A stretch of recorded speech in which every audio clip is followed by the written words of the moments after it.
Manas Squad Zindabad! Manas Squad Zindabad! Zindabad!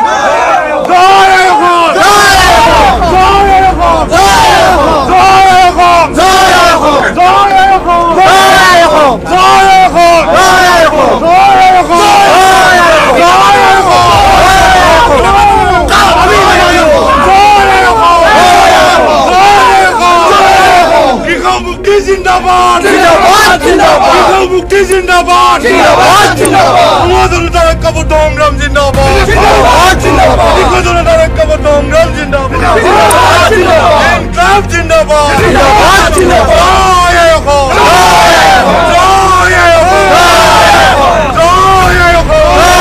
Joyeko! Joyeko! Joyeko!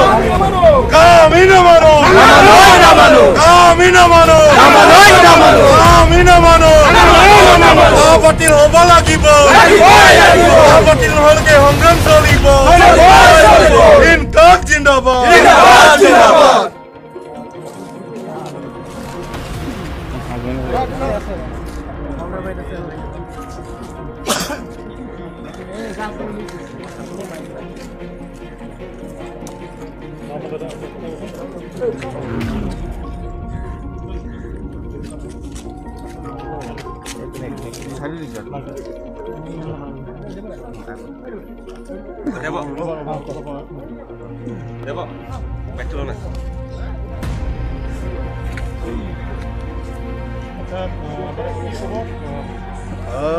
আজি সুদীৰ্ঘ 6 মাহৰ মূৰত আপোনালোকৰ সন্মুখলৈ ওলাই আহিলোঁ মই সকলো অসমৰ ৰাইজক কৃতজ্ঞতা জনাব বিচাৰোঁ ধন্যবাদ জনাব বিচাৰোঁ লগতে মোৰ যিসকল অধিবক্তাই ইমান কষ্ট কৰি মোৰ হকে আদালতত যুঁজ দিলে তেওঁলোকক ধন্যবাদ জনাব বিচাৰোঁ শান্তনু বৰঠাকুৰ দা জেউল কামাৰ দা কৃষ্ণ গগৈ দা মনোজ দেউৰী দা আৰু মোৰ সংগঠনৰ মোৰ প্ৰাণৰ মোৰ আটাইতকৈ শ্ৰদ্ধাৰ মোৰ মৰমৰ মোৰ সংগঠনৰ সতীৰ্থসকলক ধন্যবাদ জনাব বিচাৰোঁ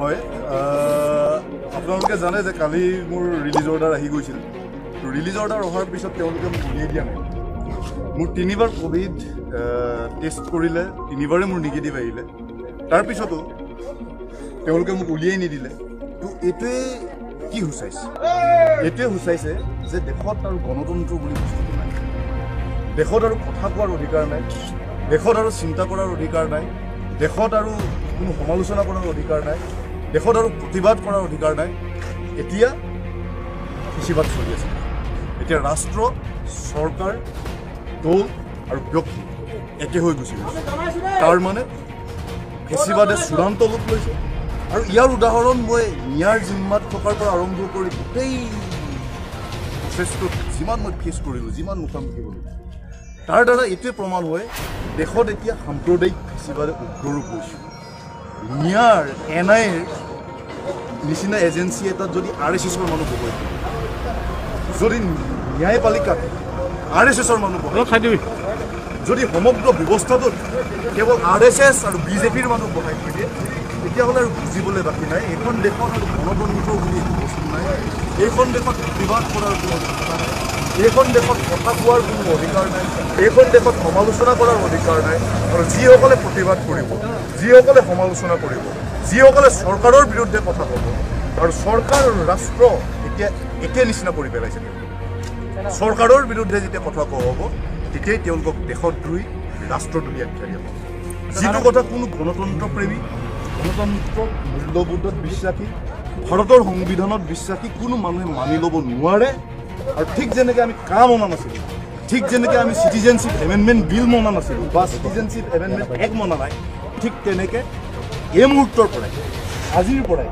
আচলতে সাম্প্ৰদায়িক ফেচিবাদৰ বিৰুদ্ধে এখন নতুন যুদ্ধ আমি আৰম্ভ কৰিম এতিয়া আমাৰ যুদ্ধ হ'ব বিজেপি আৰু RSSৰ বিৰুদ্ধে বিজেপি আৰু RSSৰ স্বৈৰাচাৰিতাৰ বিৰুদ্ধে চৰকাৰৰ স্বৈৰাচাৰিতাৰ বিৰুদ্ধে RSSৰ যিটো সমাজখন ভাগ কৰা নীতিৰ বিপক্ষে এতিয়াৰ পৰা যুদ্ধ আৰম্ভ হ'ব এই যুদ্ধ চলি থাকিব যেতিয়ালৈকে বিজেপি আৰু RSSক অসমৰ ভূমিৰ পৰা খেদিব নোৱাৰোঁ ভাৰতৰ ভূমিৰ পৰা খেদিব নোৱাৰোঁ তেতিয়ালৈকে এই যুদ্ধ আমাৰ চলি থাকিব